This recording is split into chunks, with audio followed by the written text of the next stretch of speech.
Heather.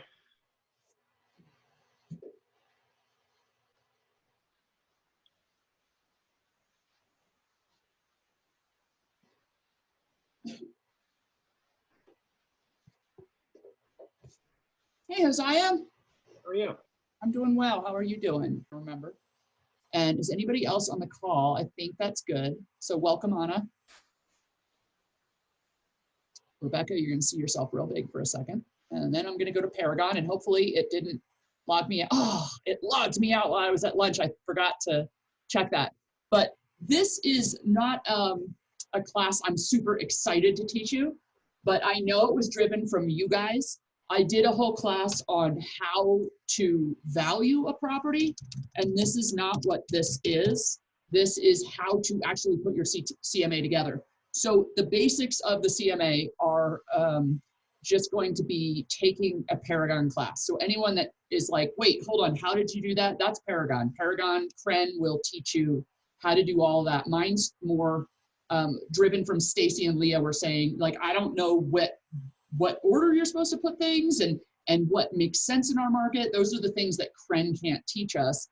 So I wanted to kind of go, I went through one this morning. It's been a while since I did a CMA, but I wanted to tell you some of the tricks I learned and then have you guys drive it with questions to me. So I don't have that much to talk to you about. It's more of you guys just asking me questions as I go. So please interrupt me as I'm talking about this. There's tons of different ways you can do CMAs. When I started, there was just a photocopy form where you had to fill in the addresses and then do some price thing, calculations, price per square foot, this one, this one, this one. And that's the way I started. It's more the fact that you're spending the time on the people and doing something than exactly how it looks. There's other people that love these really fancy presentations, but I feel like it's all about the data that you're giving them and how you work through it with them than having it all perfect. Just do something.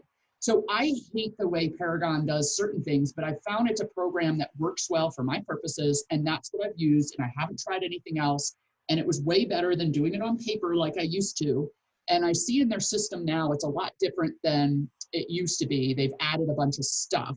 So I don't really have, I don't have like a beginning to end how I wanted to talk to you about it, but how I do the presentation is within the CMA, it has everything you need. Like, here's how to search for your properties. Here's how to do this. I don't do it that way. So what I do is I do all my searching beforehand, because I'm kind of like I guess it's because I have a science background. And when I went to school, I would read my books and maybe take a couple notes. Oh, check this page out, check this page out.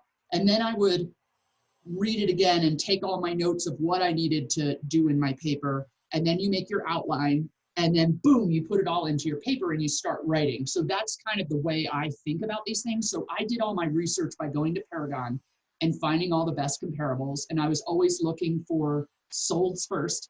I would go back, like I taught in my CMA class. If you missed it, it's no big deal. I always teach things again, but I would do solds first, and I go back 6 months. I think like an appraiser, because I want it to appraise for the price that I'm giving them. I go back 6 months unless you can't find data, and then I go back further. It's fine to do that. I also stay within a certain square footage and in a certain area of town. So I used my house that I live in now as an example, with a blue van parked outside that was parked there for about 4 months after closing, because I couldn't figure out how to get him to tow his car away. So I do Paragon, I do my searches first. So all I do is a search. I do residential, and I say, okay, I'm looking for solds. And I'm walking you through all this because I think it's worth talking about. So sold, I'm gonna go back 6 months, and this is the easiest way to do it. 1, 2, 3, 4, 5, 6, till today. And let's say the house is 2,500 square feet, and this is all stuff I'll repeat, so don't worry if you don't remember all this stuff. It has to be within 15% of the square footage of what you're looking for. So if it's 2,000 square feet, the home that you want to get a market analysis for, I go down 15% and up 15%. And then, like, let's say that number is 1,570. I might start at 1,500 square feet and then go up. I like boost it a little bit and I make it a little bit less. So I go down and up maybe like 17%. And so let's say I I'm just trying to get an idea. I just want to know an idea of, I'm in town. I know there's going to be a ton of comps. There should be. So let's say for this house, I'm going, my house is like, let's just call it 2,000. 2,000, so 15% less is 1,700. Let me go a little bit less just to make sure I'm not excluding something. And then that would be 2,300. So let me do 2,350, just see what comes up. And now up here, you see how it it'll show you the count. So I'm just looking at the count. I'm trying to start out with maybe, it would be awesome if there was like 20 to choose from. Sometimes there aren't. Make sure it's stick built, obviously, and then price. I know the prices of my house is not going to be, I don't even want to look at anything under 375, but I kind of want to know what sold in that price range if there was anything. And I know my house is probably going to be, let's say I think it's going to be 500. So I might go up to 600 and just see what sold. You know, I just want an FYI. And then, oh my gosh, 168 from that far back. So then I'll say, well, what area? Oh, that's because I didn't put Durango in town. So then I go back, Durango in town. Oh, only 21. That's perfect. Now when I'm looking at them, I do a lot of stuff by area. So if you're in Forest Lakes, you want to stay within Forest Lakes, or maybe you want to look at Enchanted Forest and some other neighborhoods too. If I'm in town, I want to stay in town, and you really want to look at the area. It would be nice if you could compare, what is it called? Animas City with Animas City properties, Needham area, like around Crestview with Crestview properties, avenues. If it's like the Boulevard avenues, you want to compare it with other ones right there. And if it's SoCo, like south of College, probably other properties around there. You can stretch that, but you want to keep in the same areas. So I'm looking through this, and I literally like go to the first one, and I spend a lot of time doing this. So I probably spend over an hour on each one, maybe a little less than that. But I go through each one and say, okay, that one, I look at the pictures, I'm like, oh, that one's terrible.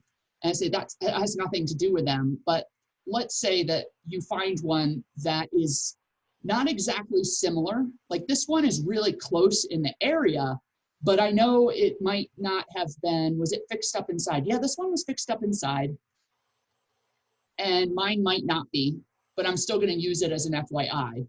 What about, this one was out on 240. Yeah, it was in town, but it was out on 240, but gosh, that has nothing to do with the property I'm trying to put on the market. So let's say I narrow it down to 6 or 5, or even 4 is okay. Oxbow, brand new house. You know why I might use this? Oh, actually, is Oxbow 3 Springs? I'm waiting for the computer to come through. It's 3 Springs. You know what? I probably wouldn't use it, but I'm going to show you why I'm going to just pick it in a second. So I'll say, wow, you could get a brand new house in 3 Springs for that price. So what's going to make somebody want to buy my old house that's from the 50s if you can buy a new one cheaper? So I might pick one of those just as an FYI. It's not like trying to do the price by it, but look at all these like 3 Springs houses. So I might pick one of those, and then I go through it and like, oh, 25, 40 second, that might be. So some of these houses are not going to be, some of them are not going to be as nice as mine. Some of them are going to be better than mine, but that's how I do it. And then I do the same thing when I'm doing the ones that are on the market now. I do the same search. So I have this search right here, and then I go to new search. I haven't gotten rid of them. And then I do a new search and I do active ones, and it's the same kind of thing. So let's get rid of solds. I'm going to do active and pending too. Remember, that's a different one. So I have 19 to pick from, and I might pick like 3 or 4. You don't want to weigh it more on what's on the market now because you don't know what those are going to sell for. It's more about what's sold. So then when you get them all together, you dump them in your CMA that you're going to create separately, right? So I want all those properties in it, and all you have to do with the search. So I have these, let's say, okay, I'm going to do 19. Let me just pick 3. So I'm going to pick this one's under contract, and these are the ones I want to compare it to. So then you're just going to actions, add to CMA, and then I do new CMA. So yeah, it tells you, and then I add listings to a new CMA. So I'm going to get out of here and then go to my CMA that I created. So that's how I got the comparables in here. And you don't have to worry that they all have to do with this property, because I'm not the person that just takes my CMA and I create the perfect price and then I send it to my customer and they have to just figure out the nonsense. I walk them through everything, and I would never send something without me saying, hey, I'm on the phone with you now. Do you have a minute? We had this scheduled. Okay, are you ready? And then I email it to them as they're on the phone with me, because what I don't want is them to pull this up and go, why did you put that house comparing it to my house? Like, I'm so offended. I want to be there on the phone with them when they're pulling it up and say, let me explain why I use that house that looks like crap and has nothing to do with your house. I'm just showing you that that one sold for that price. And they might say the same thing. They think you're an idiot because you're a newer agent and you just sent them a CMA and it has a brand new Three Springs house in it. And they're going, what? Are they an idiot? Like, why did they send a brand new Three Springs? That has nothing to do with my house. But it's trying to say, look, you have a 1950s home, which you have upgraded and you've updated. It looks kind of nice. It's fine. But it's a 50s home. It has no air conditioning. It's really hot in the summer. And there's a whole bunch of things that could still be done to it. And someone's going to have to take on that work.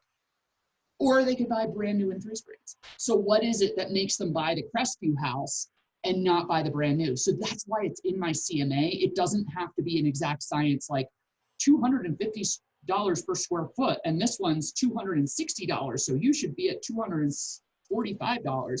The only time that ever works is when you're in, like, let's say it's Edgemont Highlands or somewhere that's really new and all the homes, they're all different, but let's say it's on one cul-de-sac and you have a whole bunch of homes right there.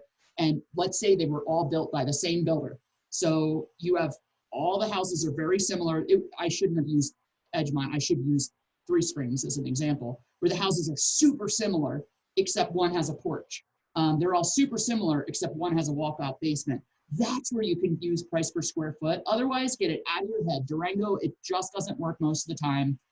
It's more of a gut feeling that you're saying, I bet the buyer is going to buy your house for $460,000, but if you put it up to $475,000, they're going to go buy that house in Three Springs. So that's the gut that you're going to start being good at. You run your businesses the way you want to. You do your CMAs the way you want to. That's kind of the part of it that I don't want to.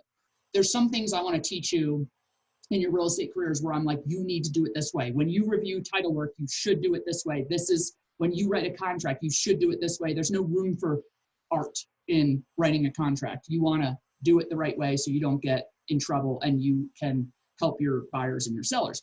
With the CMA, that's the art part of it. So if you guys find a different way you like to do it, I do not care.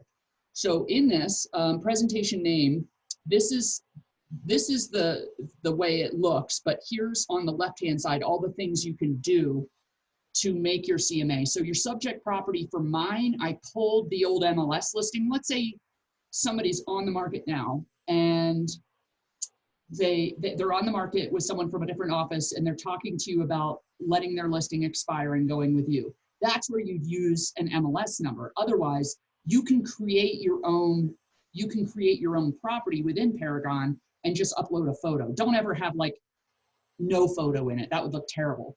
But I hate when you go to the presentation, couple of things in here. CMA, here's my CMA. I can't stand the, okay, so this is how they start theirs, the subject property detail. It's the, where did I do it? Okay, sorry. Presentation setup. There's a cover page, a cover letter, and an agent resume, and company info. I think those look terrible on Paragon. So I make my own. I actually made it in, when I was in business, it would be publisher. You can make yours in IQ or however it looks fancy. And there's gotta be a tool where you can just, and I think you can even do it in Paragon now. You can upload what you want on page 1, 2, and 3, because you can drag all these around. Like, I want my company info right there. So you just drag it. So down here, it looks like you can upload a document, and that's what I would suggest. It's better that you're doing the work for your customer, but once you get fancy and you have the time to do it, make yourself something that looks nice, and you have one presentation page that's like CMA 4, and it has the seller's name and the buyer's name, and it's some cute font that you can do in IQ maybe. And then do a reel. If you put together a resume of what you do, or hi, I'm Heather, come look at my listing packet at any time if you want to see what I did. But I've always had those things at the beginning and maybe some information about my company. And then I got into the detail of the other stuff. But Paragon, it's really cheesy, so I never used it. Subject property detail, this is fine. I never worried about this page. I think this is good. And you can tweak what you want it to show. So if there's something super important to show, but they know their house, it doesn't really matter in the long run. It's more about, again, getting them information. So then, okay, come on, Zoom. You can go to subject property detail, summary of adjustments. So here's the deal with a summary of adjustments. How do you do this? Oh, it's up here, sorry. Presentation name, subject property, comparables. So then I'm looking at my comparables. There's a way. Okay, so these are the houses you chose, and you can see here, you can move them up, move them down, customize. You can customize what fields are gonna show on your sheet. That is something I would tweak. Preference Wizard shows, okay, I like my CMAs to look a certain way, so you're gonna do it so that all your CMAs look a certain way. But there might be stuff on here that you go, I don't care on this particular CMA what the sold price was. So you can take that out if you want.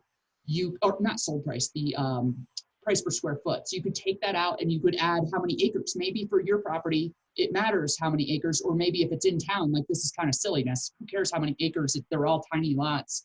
That wasn't part of my CMA. So that's all done, I think, here with the customizing the fields. Okay, so then there's this thing called adjustments.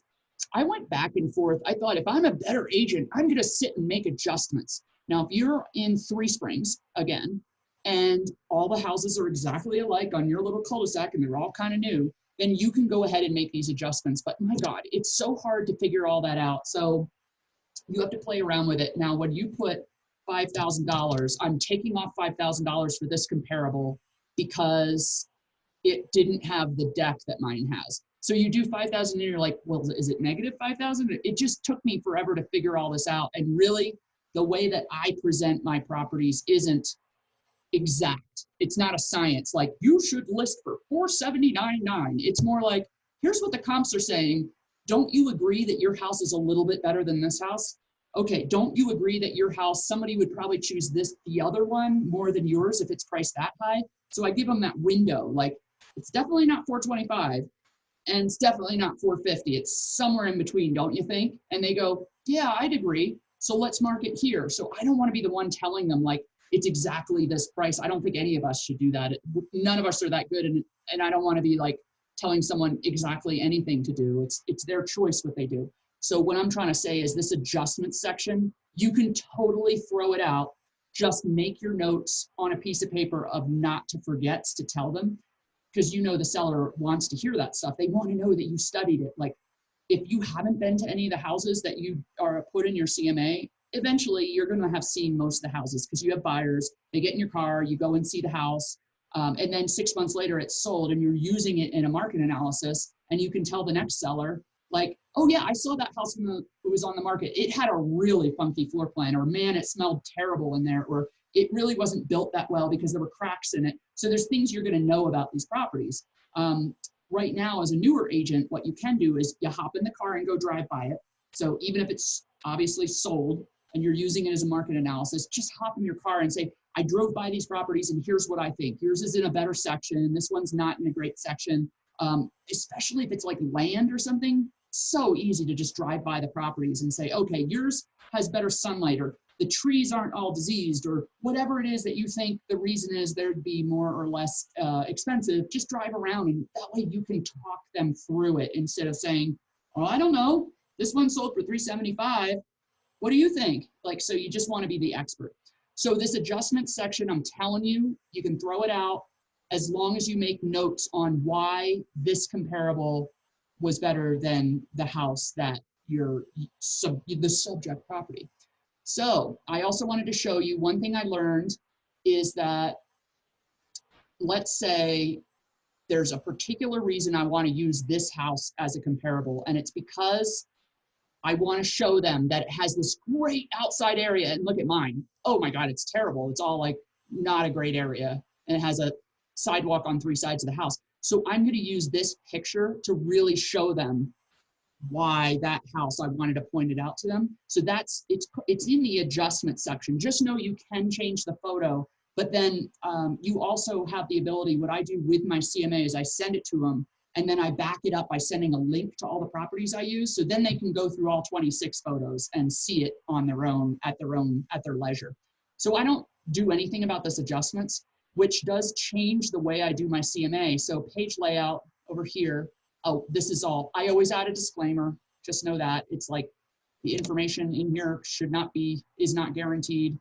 Theme is easy to do. So then in the presentation setup, there's all these different ones you can pick. I throw all that stuff out. I don't do the adjustments. I don't include that at all. Don't feel like it's here, so I have to include it. Now the comparable report, horizontal and vertical, same difference. Just use the one you like.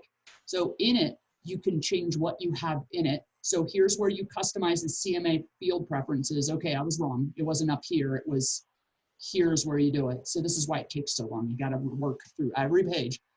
And I want to display the subject property on, do you want it on the first page? Do you want it on every page? Just play around and see what you like. I like it on the first page because I was meeting people in person, so I could just flip back and forth in the presentation. If you're sending it online, maybe you want to do something different.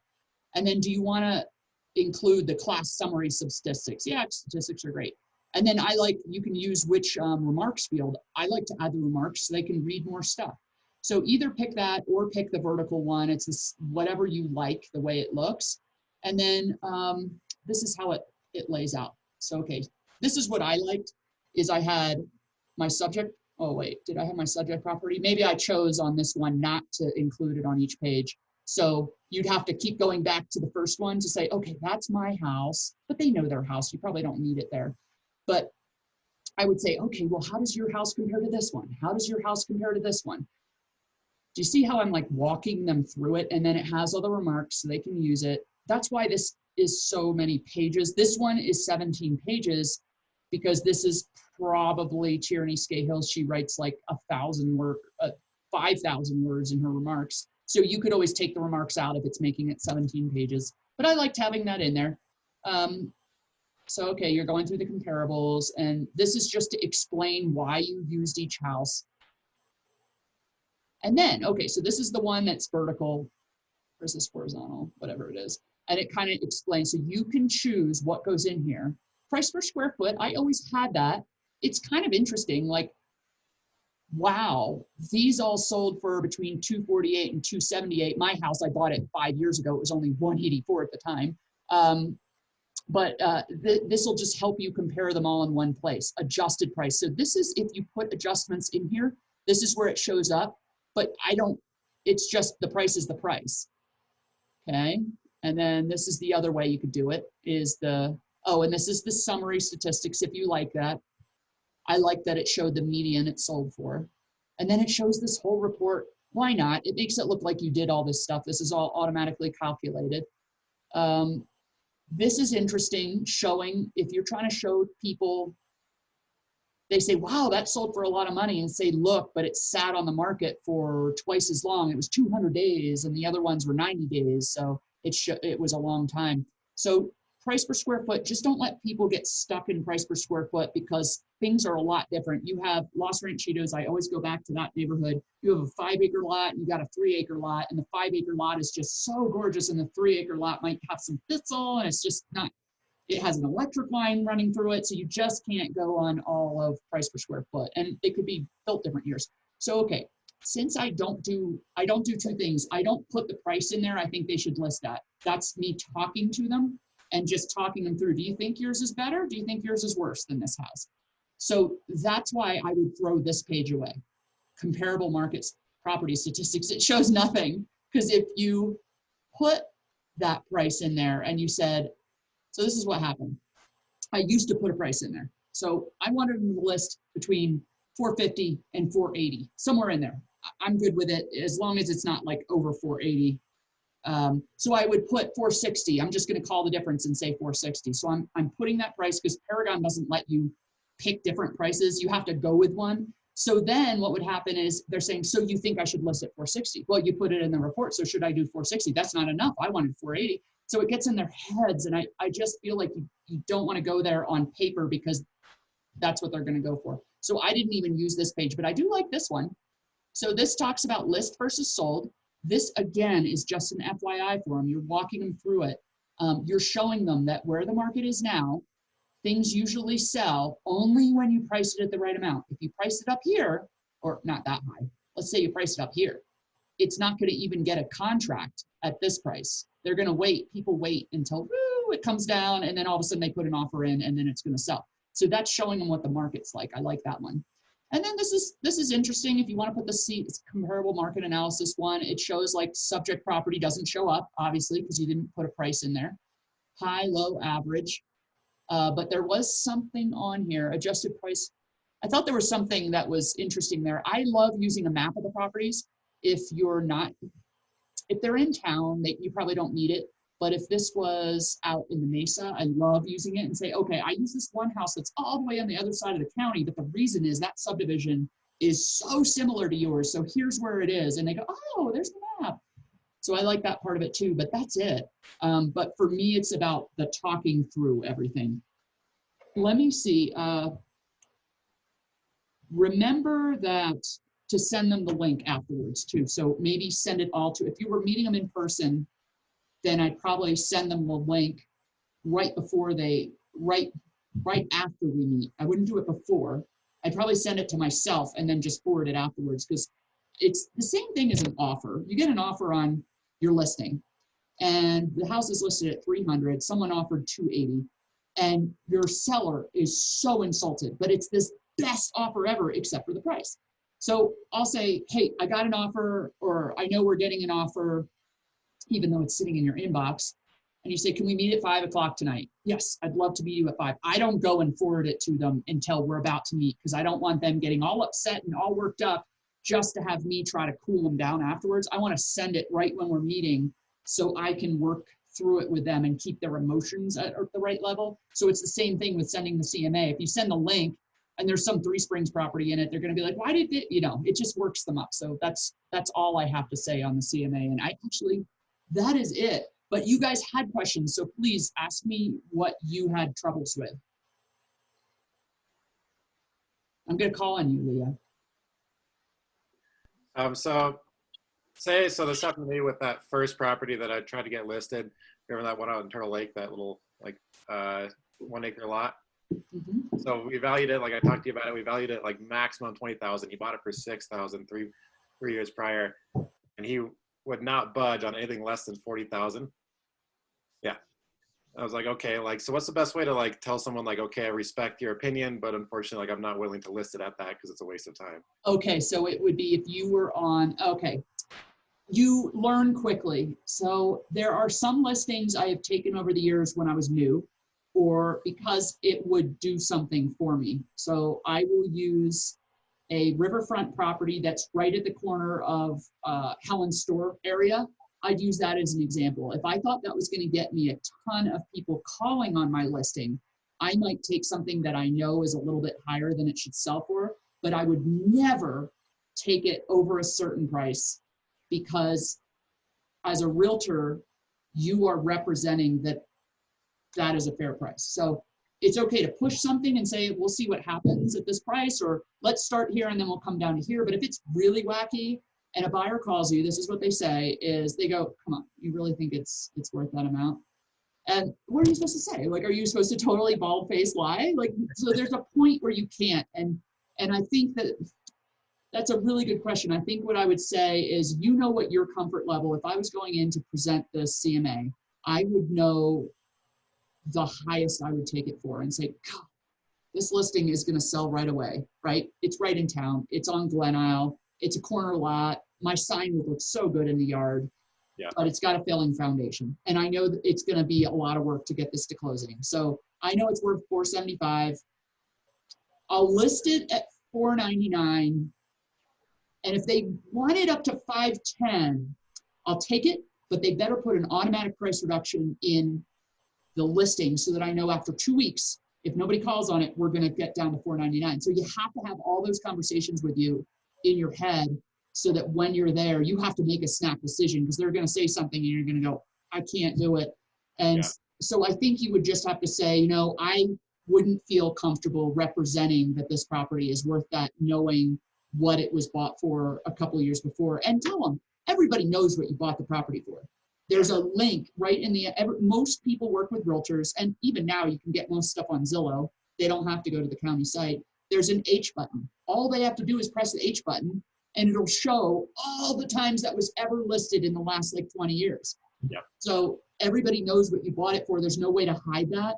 So I don't think I'd be comfortable taking that, knowing it would, and you can also use the appraisal thing. Just say there's no way that would appraise. Nobody's going to pay more than appraised price for that property. And so I don't know what you're trying to do. Like that property in particular isn't going to have a loan, but if it was a house, that's an easy argument to say everyone who gets this is going to get an appraisal, and there's no way it's going to appraise at this point. But you also have to know your market, and scarcity is a true thing. I had a personal referral that I gave to somebody in the office. I had a neighbor who owns a house in Forest Lakes, and there's really not much for sale there. And we all know it's a good market out there, but this person priced it, did a really good job with exactly what it should be priced at. And she thought, I'm just going to do for sale by owner. I'm going to stick a sign in the yard and price it way over that and just see what happens. She got 3 competing offers and it's under contract. Wow. So that window might be tiny. It could be that there is a 2-week window. Like I told this to Blair. She has a little Cascade condo, and with the pricing that she was talking about, I said, there is a tiny window where there is nothing else on that's a studio up there, whereas most years there might be 4 or 5 right now. So why not try that price? Just see what happens. I've learned that over the years. Like sometimes someone really wants something and it's the only one there, and they want to have their vacation in it in 14 days. So they'll pay that price. But you have to, if you do that, you have to realize like it's gone. Like you tell the seller every week what's going on in the market, and you say, our window's gone, we got to lower the price. So as long as that's an open conversation, but you have to know in your gut, because there is nothing worse than taking an overpriced listing, because as a newer agent especially, you don't have those conversations. You don't know how to have them, that dialogue very well with a seller, and be like, it's so hard to plead with them for a price reduction if you don't get it up front. And so what you'll have is a listing that they refuse to lower the price on for 6 months, and they're going to terminate their relationship with you and list it with the person who knows how to have that dialogue, and they're going to sell it right away at a lower price. They go, oh, I told them like 15 times to lower the price. How did that guy get it? But it was just a waste of your time, and you think of all the money and all the miles you put on your car going out there. So I hope that's helpful. You just have to know, and you'll get better at it. And you're going to take some bad listings, and then you're going to say, like, I am not doing that again and wasting my Saturday showing a house I'm never going to sell. You'll just get better at it. But there's other times in your life, it's really easy for a new agent to say, I just want a listing. But there are some listings nobody should take. Just let it go. What about some of you others? You must have questions. Stacy, I know you were another person that just had questions about CMAs. I'm good. You covered everything that I was thinking about. Oh, I had an issue when I was doing one last week.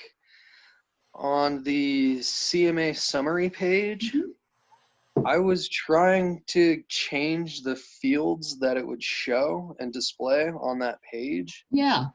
And for some reason, it wouldn't save my settings. So it would just display the, default stuff. I wonder, so it was this page. Here, oh, am I still sharing? Is it this page? Oh, you can't see because you're on the phone. You know what? If you have that again, try the CMA Wizard. I'll stop sharing because I don't need to share right now.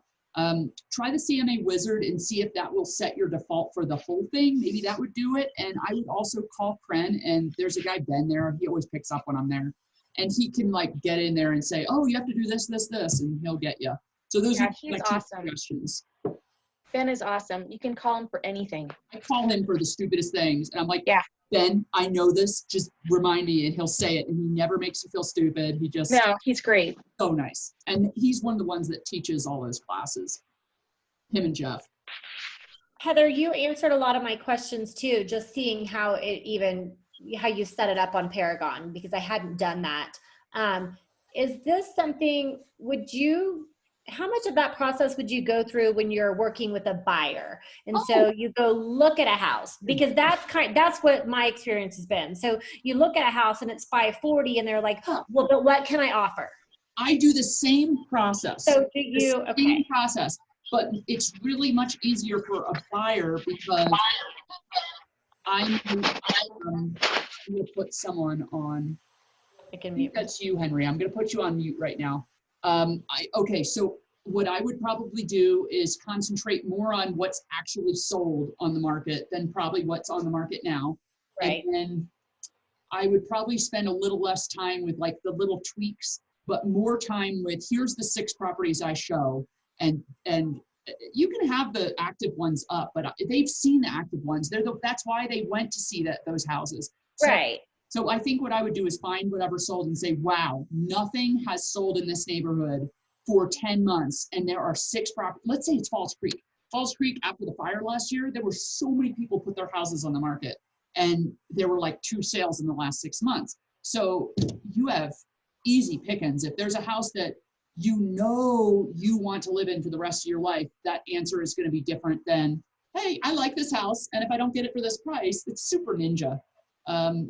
Pick the properties and do this work, but maybe concentrate most on the actual comparable page where you're saying, this is a house that sold. It's a little bit better. I looked at all the photos, and I might not even do the structure of my CMA might be a couple pages, but it's me going through the listings with them online. Here's the 6 I saw that sold in the last 6 months. I want to walk you through. So don't you think this one's better than this one, but it's not as good as this one. I've been to this one. It has a terrible floor plan. You would have hated it. And they love that personal information. So you say, okay, so we know it's worth more than this. And then also see what they bought it for. And sometimes that feels good to say, well, they bought it for 400 3 years ago and they're trying to get 490. So what is that appreciation every year and what has it been around Durango? So pulling the DAR stats is a really easy one and saying, look, the DAR stats show, I know this is a lot of work, but it shows a 10% appreciation one year and a 3% the next year. That would put you around this. So you might be paying way more for it if you're doing what they want. And then it's a gut thing for them. If they really want the house, what people will do is they'll still not listen to your CMA and they'll go for that top price and say, don't like try to play a game. If you want this house, you pay what you want. And if you have extra money and it doesn't appraise, it appraised for 475 and you offered 500, you guys can split the difference. You could say, I don't care, I'm gonna pay it anyway. I had somebody pay $35,000 more on a $400,000 house in town. Then I think there were 12 competing offers. She paid $35,000 cash more. She had a loan on some of it. She just wanted the house. And so I didn't want to get in her way, but you have to say what it's worth. So I can't stand when agents will say, you've seen enough houses, so you should know what all the prices are. It's like, yeah, but they didn't see the ones that sold. So it really helped to show them. So let's say you want to write the offer right now and they're sitting there and you don't have time to do a lot of this. Just go back 6 months and see what sold, see how many are on the market now, and walk them through which ones those were and make them feel better about their choice that they make. But always put it in their lap. But yeah, you should be doing a CMA for all your buyers. But I don't think I've ever spent an hour on a buyer's one. I've spent like half an hour sometimes, but it's more just once you get good at it too, you're going to know those houses. Oh yeah, I remember this one sold and this one sold, or wow, nothing sold. Here's 2 properties that have sold in La Plata County in the last 6 months that are like this. And they'll go, oh, okay. And yeah. Okay. And then I have a question. You were talking about, this is like maybe a tiny bit off topic, but you were talking about redoing that front presentation page. And I know recently you had sent some type of email out about Canva. Yes. Is that something that the Coldwell has purchased for our usage, or is that just something you're saying we can get on and use? So we worked through this. This was actually yesterday, so that's very pertinent. Canva has like 1,000 different templates you can use, and it's free for a month. But when you get on there, if you did a free thing yourself, then anything you create in Canva stays in Canva. It's kind of like a publisher file, and you would lose it when you're done.